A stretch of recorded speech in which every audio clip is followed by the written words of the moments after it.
Okay. Okay, let's start this live Q&A. We will first go through some pre-submitted questions and then we'll take any questions here on the call.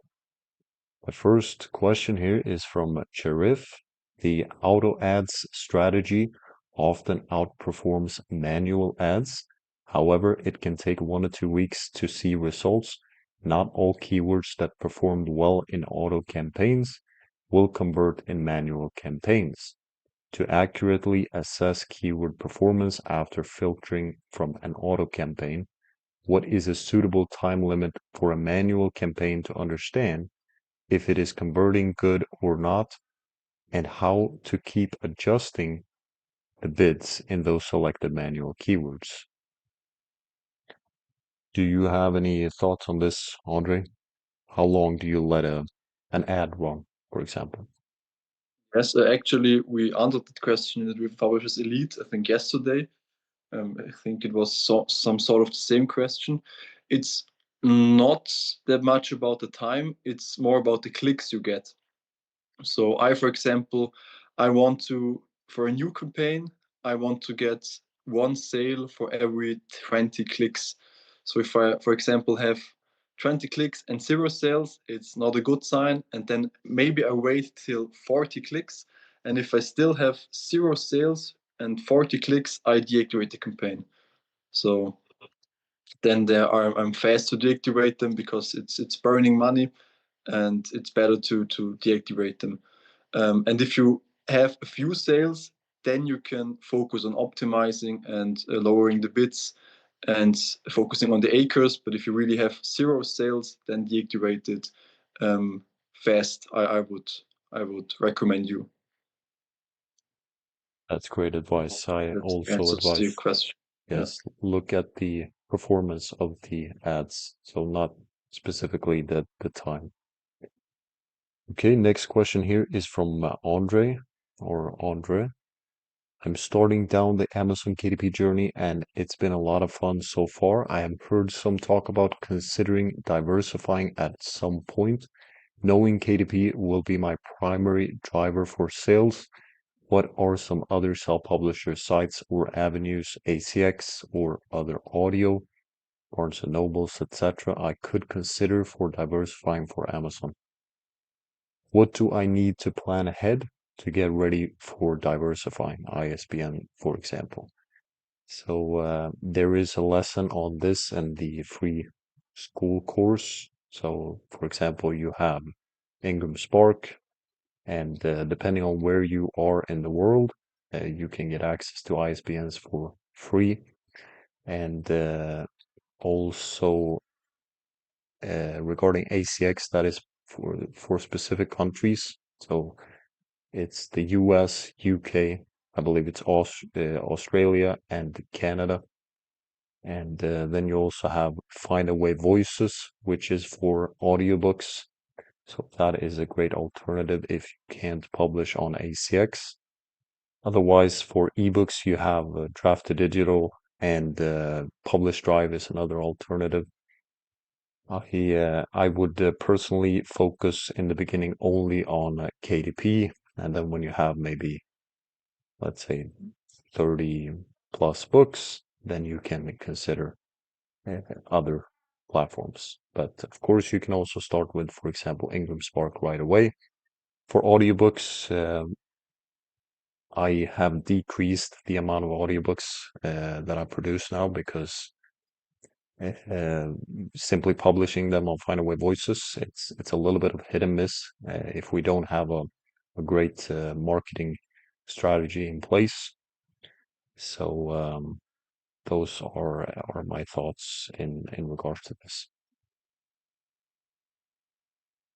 Okay, I think we can move on. We have a question here from Cainna. She's also on a call here, I see. I'm curious to know which data points you track for your own books and how often you track them. For example, I would imagine that you track title name, niche keyword details, book production costs, and the publication date. Then once it's live, do you keep a spreadsheet of your daily, weekly, or monthly royalty amount, ad spent by book, details on types of ads and parameters/results? Is there any tracking that you have your VAs handle? My background is in accounting and data analytics. So my natural tendency is to track everything, every possible data point about all the books every single day, but I know that that would be a huge waste of time. I would love to know which data point it's useful to track of and which don't matter very much. I do not want to rely solely on Amazon's dashboard because I want my own data, be able to manipulate and model it in any way I want. Also, having it on a spreadsheet would allow me to integrate metrics from other platforms like IngramSpark and ACX all in one place. It would be nice to have an expert opinion on which data points are the most useful to track and at which intervals, so that this information can be used to determine whether goals are being met or any changes need to be made, either to existing or future books. Thanks for everything that you do. Thank you very much for that question and comment. So I will go first, and then we have some other six-figure publishers who might want to give their opinion. So I use Publisher Champ. There is an interview on the YouTube channel with the creator of Publisher Champ. That is the tool I use to track my books, and I wouldn't get too much into the details. I do check the reviews for older books or for every book. So if they get below a certain rating, then you can take action on that, see if there are any improvements that need to be made. I would also read the reviews for my books. Now I have someone else who does that, the editor. She feedbacks directly to the writer, so that's one system you can set up. It's an amazing time and amazing year. Today is the Okay, and let's see, publication date. That is more so when we analyze niches. If we want to go into a new niche, then yes, the publication date might be useful to keep in mind. If it's a newer book, then we have to keep that in mind in terms of the profitability. Book production costs, yes, that's a great thing to add. Publisher Champ has a lot of solutions in terms of that, so that's how I do it. And you can also sort, for example, if you have certain books that are very unprofitable, then you sort by that, and then you can um, handle those books in the Amazon dashboard specifically. You can also see the conversion rates for the books, which is helpful if you, for example, need to make a change to the description or presentation in other areas, for example, A+ content. If you see a low click-through rate, then there might be an issue with the book cover. So I know some people use Excel files, and that's fine as well, but the Publisher Champ has made it a lot easier for us. Andre, do you have any thoughts on this question? Yeah, I think you said the most important things. Publisher Champ is a game changer. I use it since November or October last year, and I before that used only Excel sheets, as you said. And Publisher Champ does all automatically, better, more detailed. It's really a great tool. Also, the interview on the channel is really great. I think the creator of the platform really knows what he's doing, and he's really invested in the platform. If you write a question in the support chat, he will answer you in the next 30 minutes, in most cases personally, and will implement the changes you ask in the app in a few days if it's a good point you are making with your request. But it's a really great tool. What I also do is the reviews, as you said. I think it's important to track the reviews, especially in other countries than the US, where you have maybe fewer reviews than in the US. So, for example, I publish in Germany, and it's normal that you have a book with only 20, 30 reviews that sells a few hundred copies a month without any problem. And there, a one-star review can hit you way harder than if you have a book in the US with over 100 reviews, because one review counts way more in these smaller markets. So I would keep track on that. And what I wanted to add is on the Amazon ads front, of course, it's the acres of the ads. So I personally go once a week in my Amazon ads dashboard and optimize all ads. And there I keep track of the acres and the spend of the ads. But I wouldn't recommend to over track things. I think Publisher Champ does all of it automatically. And if you analyze the tracking that the software does for you once every 2 weeks, it's completely fine. Yeah. Great answer. If you want to unmute yourself, feel free to do that, Cainna, if you have any clarifying questions or write in the chat. Otherwise, we can move on to the next question if you go down a little bit, Tim. The next question is from Jessica. I'm wondering how frequently you move into a different niche. Like, do you completely exhaust all possible ideas before moving on? Or would you recommend working in several niches simultaneously? So here it depends what traction you get from the niche you're in, I would say. If you're seeing great traction and you see a potential to focus and build a series, I would stay with the niche. But if the niche isn't that profitable or the metrics aren't that good, or you aren't that passionate about the niche, for example, then yes, looking into other niches is a good idea. And there's nothing that says that you can't work in several niches at the same time. So I would look into potentially testing different niches if that is what you feel called to do. But if you see potential in a niche and you are passionate about the niche and you can see potentially a brand being built there, then I would stay with that niche and focus down. Because when you stay with one niche, and especially if you build a brand, there are several things working in your favor. And more specifically, the compound effect, where your knowledge will compound and the people you work with, they will start to understand the feedback that the readers are giving them. For example, if you set up the system like I mentioned earlier, where you have the editor reading the reviews on Amazon, she will then know when the writer produces work that is likely to lead to negative reviews. That will obviously help offset that, and she can also feedback them while they are writing. So definitely there are several advantages, and you will also start to understand the niche better. So it depends. That is the answer I would give. I think we can move down to the next question. How often should you recreate a new campaign for the same book? Is it better to keep improving the existing campaign or use the data from the old one and create another one? Does a campaign age with time and lose efficiency? Thanks for your answer.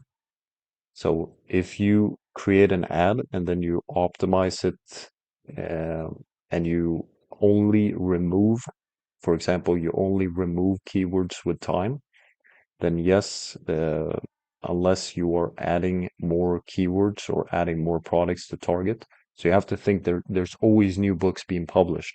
And if you simply let your ad be and you optimize it in terms of removing, then yes, it does make sense that over time that campaign will most likely not be as great as it was from the start. But there's nothing that says that you can't scale, for example, the keywords that are working great by increasing the bid if you want to test that. If you have a low ACoS or you see the conversion rate is great for that keyword, etc. But in terms of how often should you recreate a new campaign for the same book? So I don't recreate the campaign in terms of having the same keywords, but rather test product ads, auto ads, and I don't think we're creating more than one manual campaign, but rather we're adjusting that campaign. Andre, what is your process there? Um, Yes, I also don't recreate the ads for the same book. What I do, I normally run 8 ads when the book is launching, and then my goal is to get 2 or 3 that are performing great and deactivate the other ones. So I do a mass strategy. So I make as many ads as make sense in my opinion, and then are fast to deactivate the ones that burn money and optimize the ones that do great. But actually, I think my best campaigns are the oldest ones that I have. So I think they are 10-month old. So I'm only doing KDP for a little bit over a year now, but my oldest campaign is, I think, 10-month old, and it spends, I don't know, $20-$30 a day, and is performing great. So I optimize the biddings, but I never add another keyword or product to it so far. Maybe I have to do it someday, but I think if you optimize your ads every week or every 2 weeks consistently and the right way, you can get campaigns work for months or even years. Great answer there. Paul, I see you're on the call as well. Do you do anything in terms of recreating new campaigns for the same books? No, I'm using Helium 10 to ad manage, and like Andre, I pop in perhaps once a week, something like that. Simply see which ad groups or which targets even are underperforming, pause those, and leave the rest running. Simple as that. Okay, that's great. We have the next question here from Christian.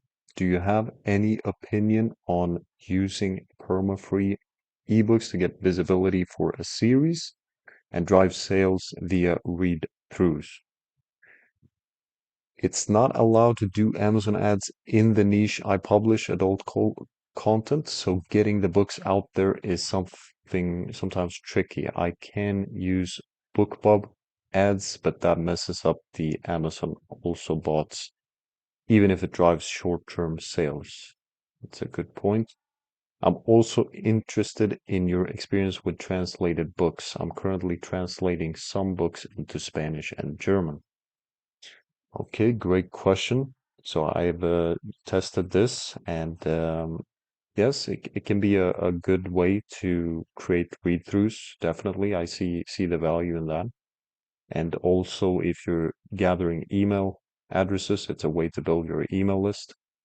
So yeah, it's I can see it being a good strategy, especially if you can't use the Amazon ads. And in terms of translated books, I recently stopped all translations to Spanish and German because I did not see the profitability that I wanted, and that is primarily because I did not promote them as I do in the English market. So one thing I've noticed, just looking at through the data, is that I had a lot more books in the Spanish and German market that took off a couple of years ago, and I believe that is because the competition in these markets weren't as high. But now we have people who are teaching in both Spanish, German, and there are a lot of publishers there who will get reviews for the books and promote them properly with Amazon ads, etc., and perhaps even do niche research to optimize titles specifically for that market. So if I were to do Spanish and German, I would do the same process as I do in the English market. Andre, do you want to add something here?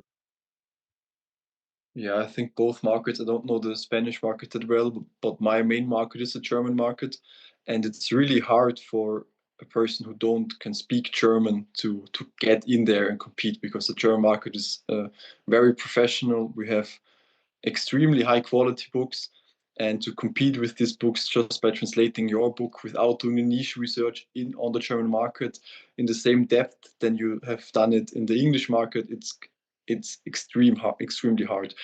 And the best way I think you can do it, and you can do it profitably, is to cooperate with German publisher. There are huge communities in the German market of self-publishing, and I think the best way is to just in a way make a cooperation and split the profits at the end, and the German person translated it, makes the A+ content, makes the niche research, makes all the stuff you did in the English market, and then he launches it on the German market. Or you launch the book on your KDP account because your translation, I think all translation should be on the same KDP account to don't get problems with KDP.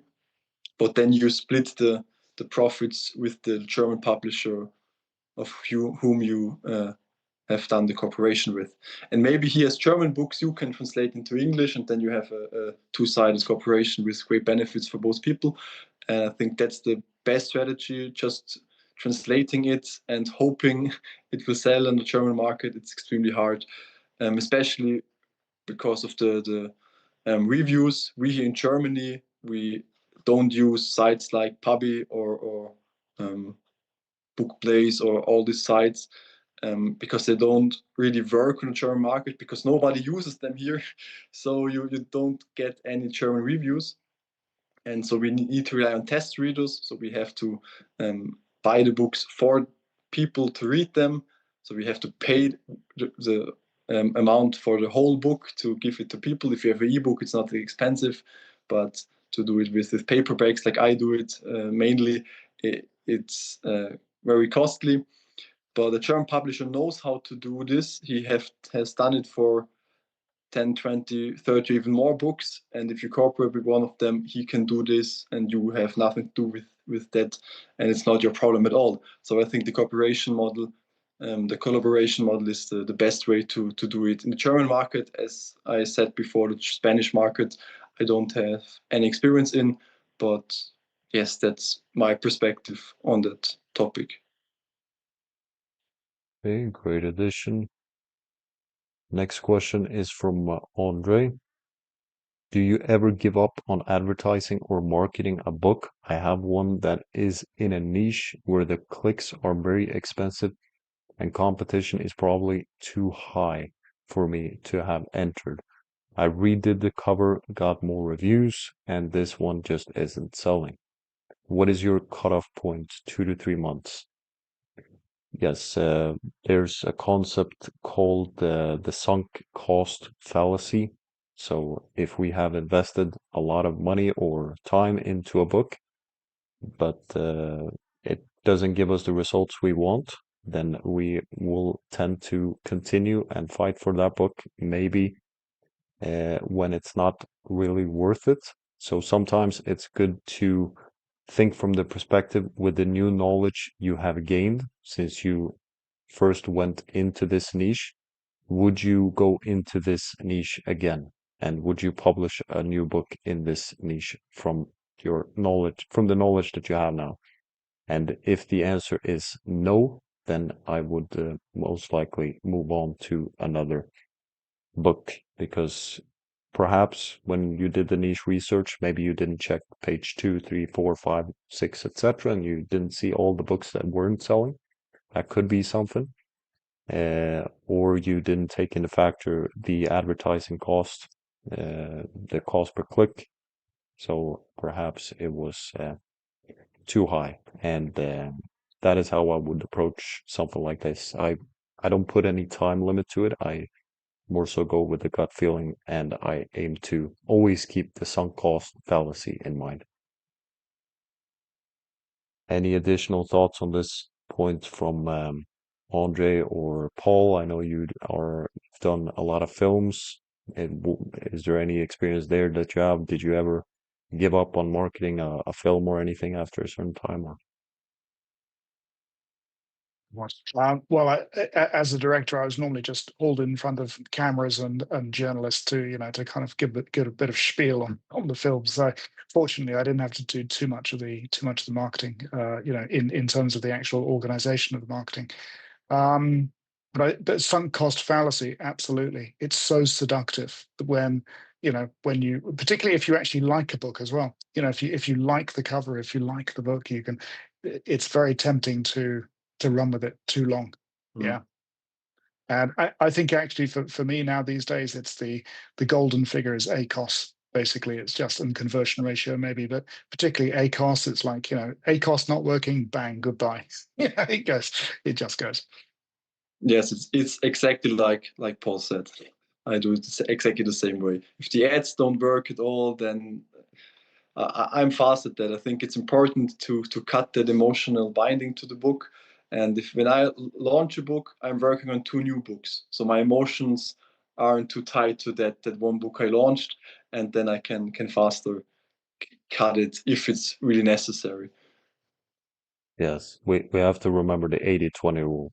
So if we publish 10 books, it will be 2 of those books, most like, at least over time. If you do 100 books, you will start to see this pattern where 20% of the books will produce 80% of the results. And we want to focus our attention on those 20% of books and not get stuck on trying to force something that doesn't want to take off. Okay, we have the next question here from Jean. I think I might be too late for this, but I'm frustrated with the ads performing very well one day and then terrible the next, or great for a whole week and then terrible. It makes it really hard to adjust budget accordingly. Related to that, I'm wondering what you think about the recommended budget that Amazon gives. Seems like they always want me to spend more on campaigns that are not working well.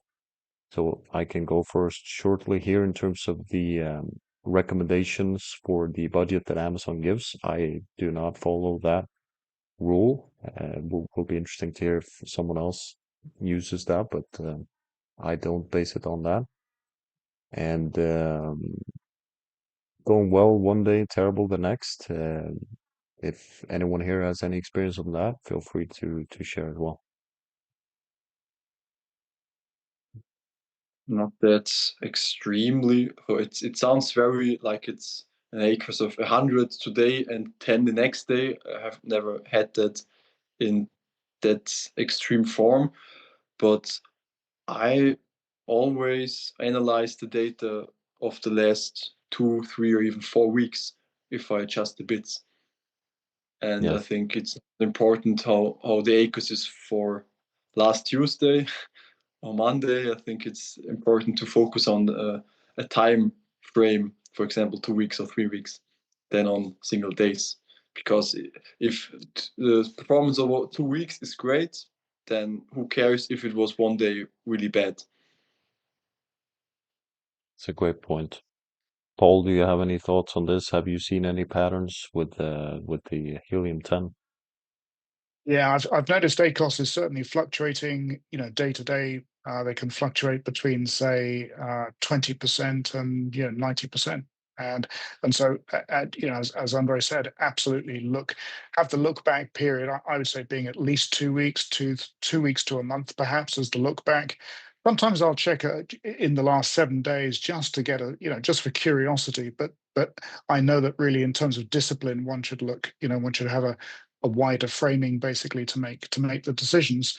That said, I'm using bid automation in advertising, and but it's moving the bids around slightly day to day. I mean, it's literally adjusting by say 7 to 15 cents perhaps if it sees an opportunity for more traffic or an opportunity for or if it sees it's underperforming, it'll automatically adjust like that. But in terms of deciding whether to turn a campaign off or turn a particular ad group off, I judge over a longer period of time. Great answer. That summarizes well. We have some more questions here from Tina, newbie here. I understand the concept of a ghostwriter with nonfiction. How do you verify the information from their content before you publish? I hear a lot about entering a niche that you may be familiar with or like, but if we're not expert, how is the content vetted? So in terms of this, the best approach is to hire someone with knowledge about the topic to write the book, and ideally as well for the editor. So that way they will be able to verify And you can also, if you want to add an additional person, you can add a fact checker at the end, especially if the information needs to be correct. It's sensitive information. In terms of fact checking, we also have several discussions inside Driven Publishers Elite. Paul, I know you use AI to fact check. How do you approach that, and do you see a value in that? There is value in that, but I think if you're really serious about this, yes, you're going to get it to an expert, a human expert who knows the topic area. I mean, you can do a quick run through with something like Perplexity, for example, to check a section or paragraph or a chapter. Perhaps that's doable these days. The context window is large enough to enable it to give a reasonable sort of grading of, well, actually this is accurate and this is why, or this is suspect and this is why. If you're generating inside, for example, Gemini Advanced, it has a second test now where it'll do the first generation, then it will allow you to basically check what it's written. But honestly, to publish a book out on a topic that has expertise embedded in it, I would always put it through a human expert. Yeah. For example, I'm doing a travel guide, and the person who writes the book is a local tour guide in the place I'm making a travel guide. And if you can't find a person who is an expert and wants to write it, then you can still have write it by a trustworthy ghostwriter, and then get an expert, for example, on Upwork for $100, and he can look over it, read the whole book, and give you detailed comments or feedback on every chapter, etc. And then you can again send it the copyright, and the copyright, the ghostwriter, and he then have to make the research again and optimize the text with the comments the expert give. I think that's a low cost version, instead of hiring a real expert in topics where the hiring an expert would be very expensive. Yes, that's a great addition there. Okay, next question is from Claudia. Thanks for the opportunity to leave some questions. They are very interesting. I'm a newbie at this. I have some questions. There are niches that seem to be saturated or with books so positioned that it's so difficult for a newbie to think about entering. What new strategies do you suggest to find profitable niches without the use of paid tools? What new markets beside the North American one do you suggest as good markets to enter? And then we need to click see more. Leave them there. For the new books that do not sell well, what do you suggest? Leave them there, or do we archive them to relaunch them improved later? Does one strategy or the other have any negative impact on your author brand for the Amazon algorithm? Those are interesting questions. Let's take them one by one. So in terms of niches that are too saturated, I'm sure Andre will add something here, but I would look into long tail keywords. So as an example, intermittent fasting is a short tail keyword, but if you add intermittent fasting for women over 60, that would be an example of a longer tail keyword. Or if you have coloring books, you have coloring book as a short tail keyword, and then you would have coloring books or dinosaur coloring book for boys ages 4 to 8, for example. So the more specific you are with who the book is for or what the book will cover, then that is a way to decrease the competition. And Andre, do you want to add something here? Yes, not to your point, but to the question, I could add something if you're finished. Yeah, you can go ahead. In the Dream Publishers Elite, we often talk about the topic how we can increase the value of the book without increasing the cost to create the book. And that you can do with additions like a video course, what's linked in the book, or doing the content in a complete another way than most people in this niche are doing it. And if a niche is really oversaturated, like you said, and you're a beginner, I won't focus on these more complex strategies, because I think it's important for you to get your first book out or your first few books out, and not to make it too complicated. So if you have a really saturated niche where you need to make at least a video course because every other book has it, then I think it's not a great niche to go into. But if you, as I said, want to go in such a niche, you need to find a way to add more value without increasing the price of a book, or maybe even with increasing the price of the book. For example, if all the books solve the problem with 120 pages, maybe it makes sense. It of course depends on the niche. It makes sense to make a book that has 200 or 300 pages and make it more expensive. But maybe you don't only solve the little bit of the problem. So what I mean with problem, every time someone searches for a keyword on Amazon, they have a problem and want to solve the problem with the book they buy. And we as publishers create products, books which solve that problem. And some books are solving a small problem or a part of the problem the persons are searching for. And maybe you can create a bigger book with more pages.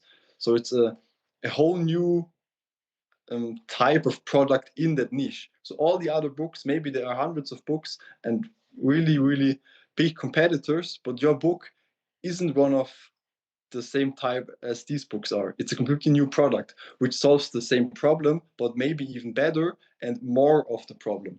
And with concepts like this, you could attack such niches with a high saturation. Great addition.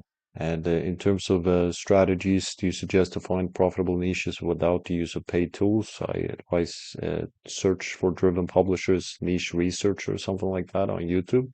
And there is a video on how to do it without any tools. What new markets besides the North American one do you suggest as a good markets to enter? So we discussed this a little bit earlier, and it depends. I mentioned that I've stopped translating into Spanish and German, for example, because I don't have the resources to market there in terms of the time and learning everything about how to promote them effectively there, etc. Set up the system that people needed. So I focus where I see the most results, which for me is the English market. But I know there are several other publishers who see better results in other markets. And that is a pattern that I've seen is that they usually come from that market. So here on the call, for example, we have Andre. I believe you are making more money from your German books than the English ones. Is that correct? I make more in gross profits, but in the English market, but more on net on the German market. Yes.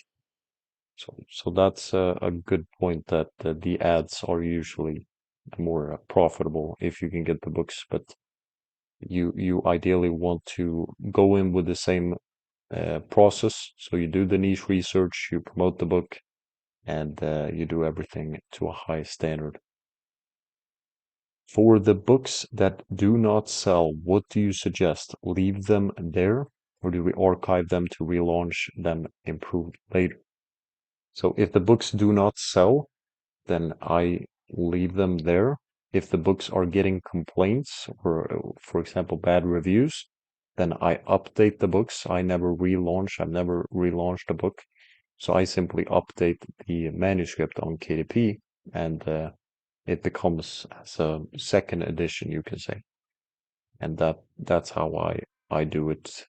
And so I do not, I would only unpublish a book if it consistently receives negative reviews, it goes under a certain rating, for example, then yes, it's obviously not good for the author brand.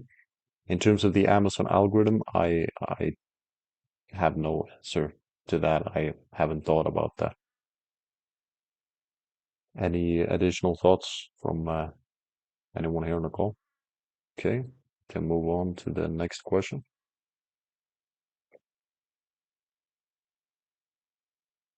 I saw you live on YouTube. Join, such an inspiration. Thank you. I'm just starting out in high content books, and I have a question if you don't mind, and it's about niche research. I found it's hard to find a good niche with low competition, high demand. Almost all the niches out there that I have knowledge about are very competitive and would cost more ads to promote. I'm confused. I start safe and follow a niche that I'm already with some new tweaks, and I start my niche or trend that has much risk. Note, I'm just starting out with low budget. What do you think about it? And what do you think is the best strategy that must follow? Meanwhile, this level of competition on Amazon. Thank you, Pete. Okay, so in terms of this, knowledge about very competitive. Yes, that is, if the niche is very easy or simple to go into, for example, self-help, then you will see a lot of competition in that niche. There's a high demand, but there's also high competition. Now, those books are not super complex to create, but if you are willing to invest some more time and to learn about a specific topic or go through the process of hiring an expert and thinking how to create a more valuable books, then usually it pays to go into these niches where there's a higher barrier of entry, meaning that to create a book that will get great organic reviews, it requires maybe illustrations, or it requires approaching the book in a different way with a unique angle, or you structure it or cover information that is different from the books that are already on the marketplace currently. So in terms of when you're starting out, I would most likely look into more longer tail keywords, uh, lower competition. And of course, maybe you can make a simpler book so you don't have to go through all that. So it's a balance. Any thoughts from Andre or Paul on this question?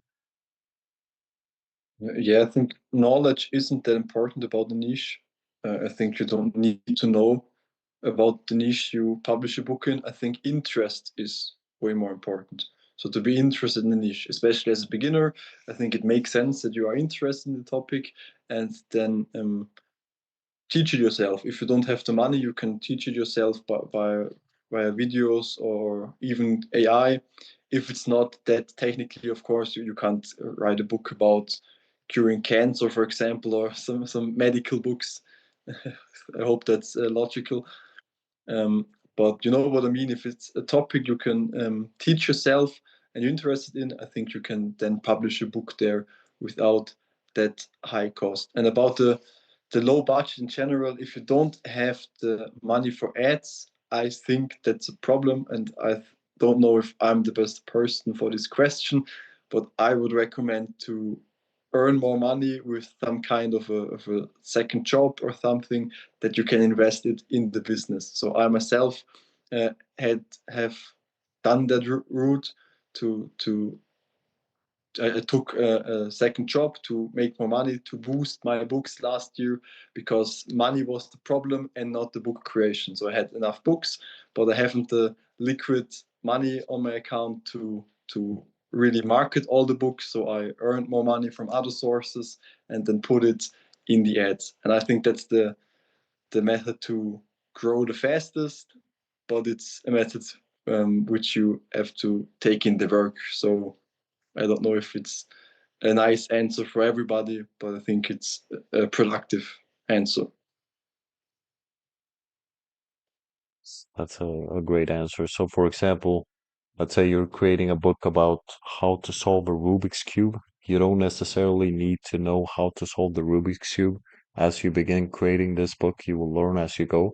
And as long as the results of how to solve the Rubik's Cube is correct, they follow this pattern or way that you've written in the book and show with images, etc. It doesn't matter if you were knowledgeable about that specific topic when you started creating the book, because the end result is still that the customer will get the value that they want. But if you, on the other hand, go into a very technical niche where there are a lot of components to take into consideration, let's say it's some advanced programming, then yes, and especially if you're not interested, as Paul or as Andre said here, it will be, I can see the struggle in creating a high quality experience for the reader in a niche like that. I have many books where I teach people stuff I myself can't. And I think it's more important to be a good teacher in that topic, in that niche, in that kind of niches, than to be an expert in that field, because you can hire an expert that gives you the information, you can research it yourself, you can ask AI, but the most important part is how you can teach the people with your book the lessons, because most expert books are written horribly in a way that the people don't enjoy reading. And my books get the best reviews just for my writing style, because I explain it like somebody who learns the topic himself, because I learn it myself when I write the book.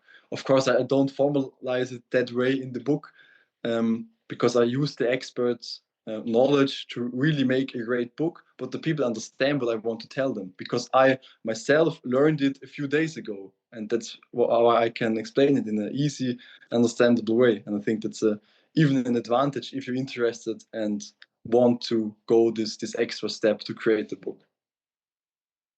I think actually there is also perhaps the answer to what to do if you have very low budget for trying to run ad campaigns, which is that if you feel confident enough, why not think about setting up a YouTube channel, or indeed I'm not sure where TikTok lies these days, but the point being that you could actually, you don't need to be the expert necessarily, but you can be the person who is reporting on that niche in a channel in YouTube. So in other words, you can be gathering bits of information about what's going on in, I don't know, say jewelry, kind of craft jewelry making, or I don't know, making some particular type of whatever.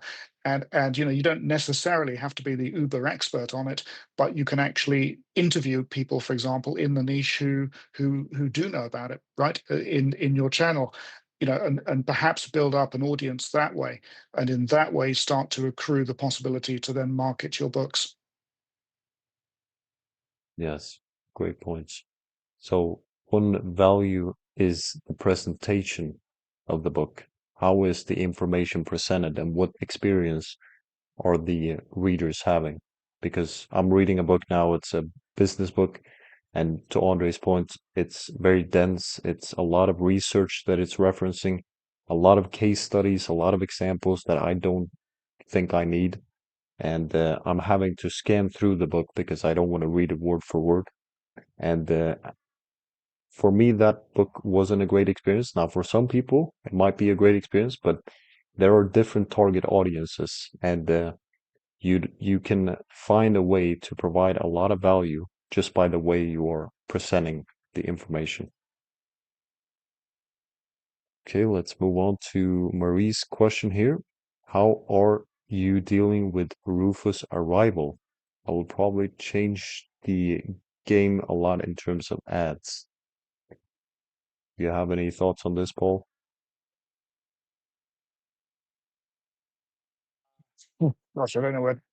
I mean, it's kind of early days, isn't it? I think it probably is worth kind of playing with Rufus a bit on a niche that you're exploring, as a way to actually understand what people are really looking for.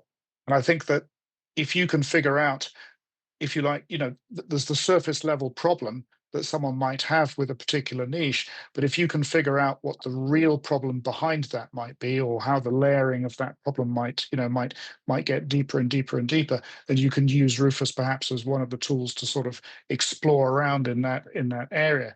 Then potentially it can help you craft a better book as well, actually. But in terms of the impact on ads, I would have thought that Amazon are going to be quite careful to make sure it doesn't hit their advertising revenue. Interesting thoughts. Andre, any thoughts on this? Yeah, I personally ignore it, not because I think it's unimportant, but because I think it just enhances great books. So if you have done everything right, with publishing the book, have made all decisions with the keywords right, all decisions with the running the ads right, and it's just a great product. I think Rufus will help you, and if you have a bad product, I think Rufus will work against you.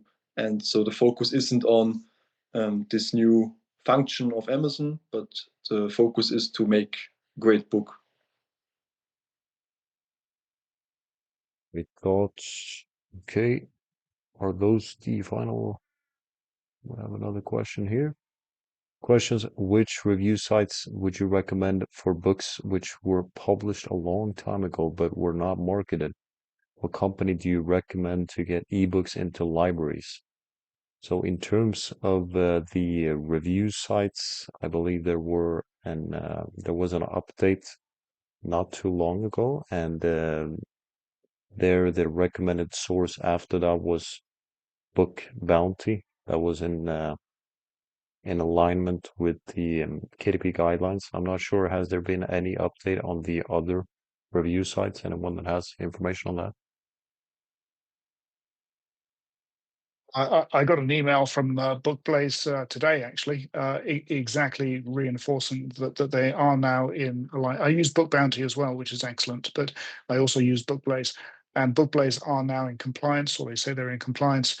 And I believe that the way it's working now is that every time you actually elect to review a book, you have to ensure that you will not be identifiable to the author of the book, that you have left the review.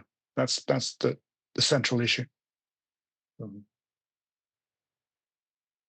Okay. What company do you recommend to get ebooks into libraries? So I believe Draft Digital or Publish Drive will probably get you into libraries for ebooks.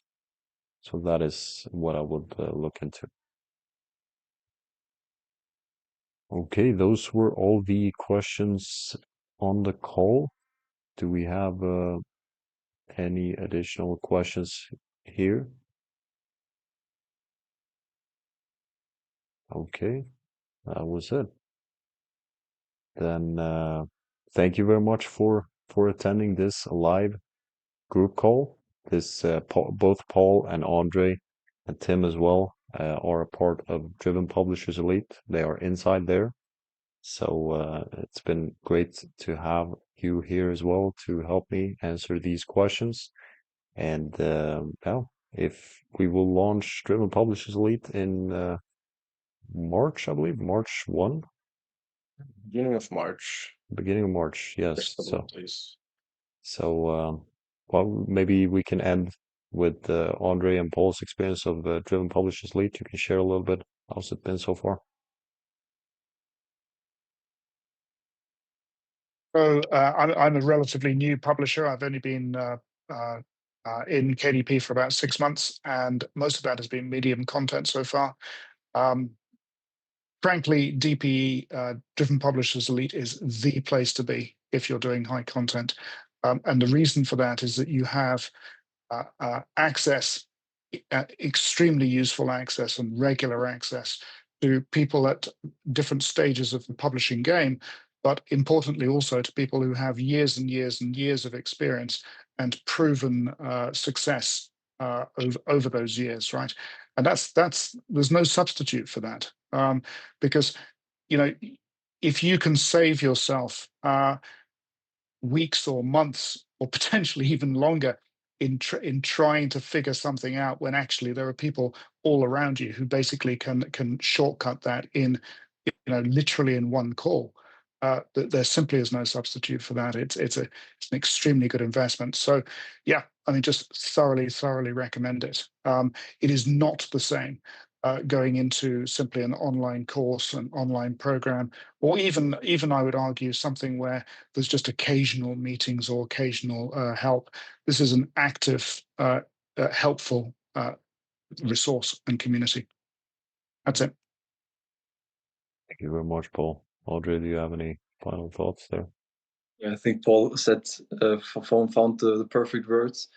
I think I'm a little bit biased because I also am sort of a coach light and helping you, Peter, to give answers to the people there.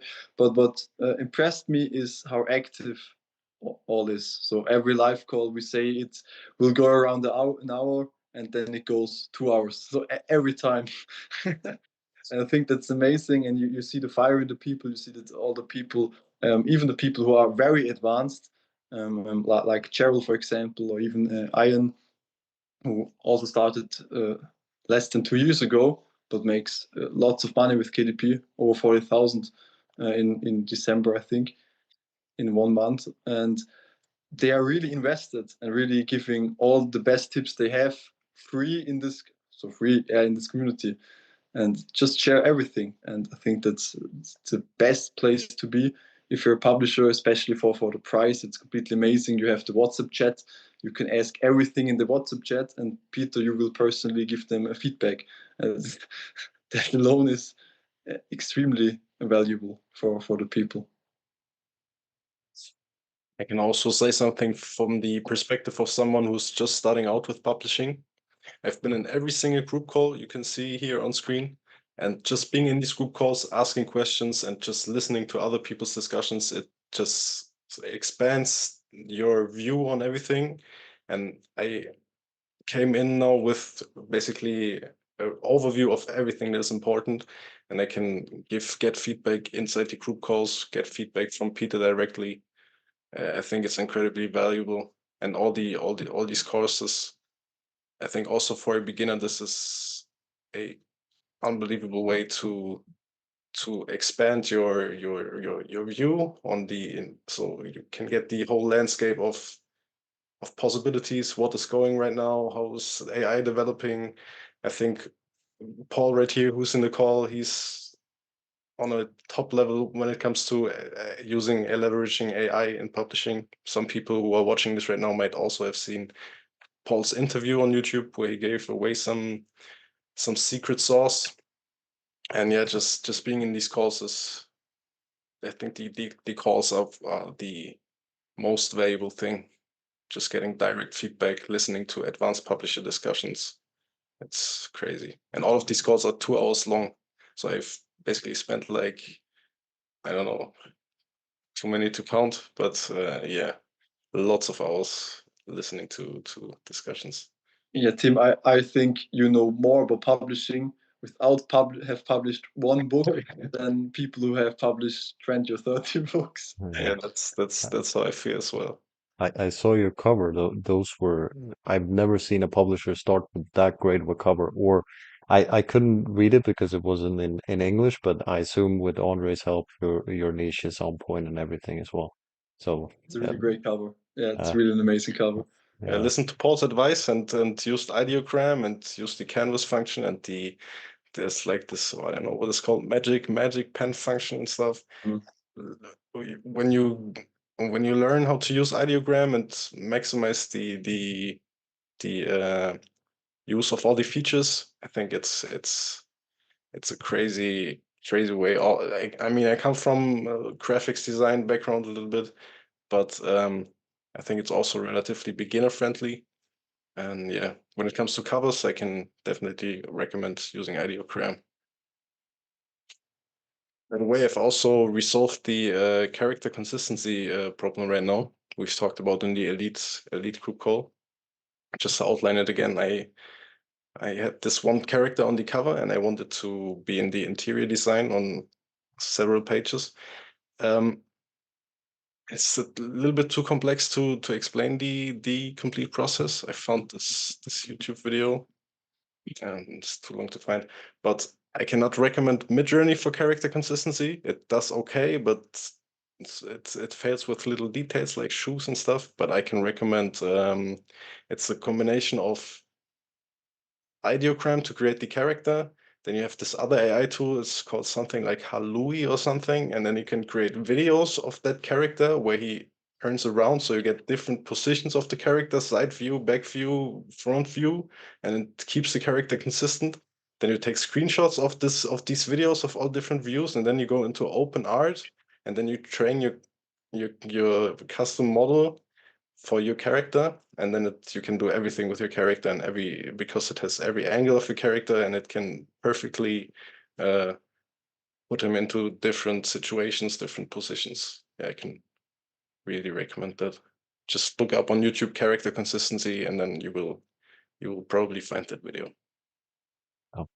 Great A tip. little bit Actually, I'd say one more thing, if I may, which is that if you're particularly like me, when you're coming in, you just got a few months of experience. Well, not only my use case, but if you've got a few months of experience, and then you're trying to orientate inside what is obviously a fast-changing market and a very difficult market, a competitive market. That's what KDP is, right? It's you are going into the jungle. Make no mistake about it, right? And if you're trying to build a business and build a brand and release book after book after book, and you have the opportunity to actually to bounce ideas around and to listen to people who, because of the success that they have and the volume with which they're publishing and the level at which they're operating, you have a panel of experts there who basically are absolutely attuned to what's going on in the market, as I think you will have understood from this call. But the opportunity to actually directly test ideas and thoughts you might have about where you might want to take your next step in publishing, or your next book, or your next series, or your brand, or whatever. I mean, that's absolute gold. Because instead of basically just giving it a punt and just trying it out and hoping it's going to succeed, you're actually below where the market is, because they're there. And they're across the market. So that's the value as well, frankly. I just wanted to make that point, because I think for people who are they've done other programs, they've done other courses, they feel they kind of know the mechanics, if you like, of KDP publishing. It's one thing to know the mechanics. It's quite another thing to actually understand how best to position inside a market which is intensely competitive. We definitely have the finger on the pulse. That's for sure.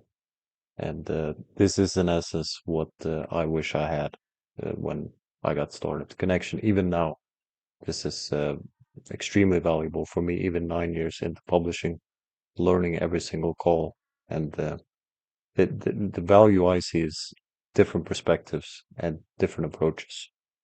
And yeah, very much appreciate the thoughts there.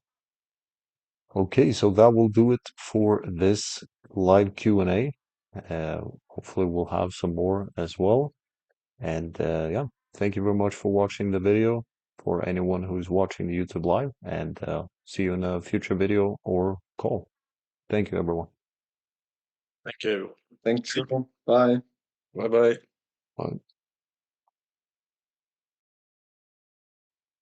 Bye.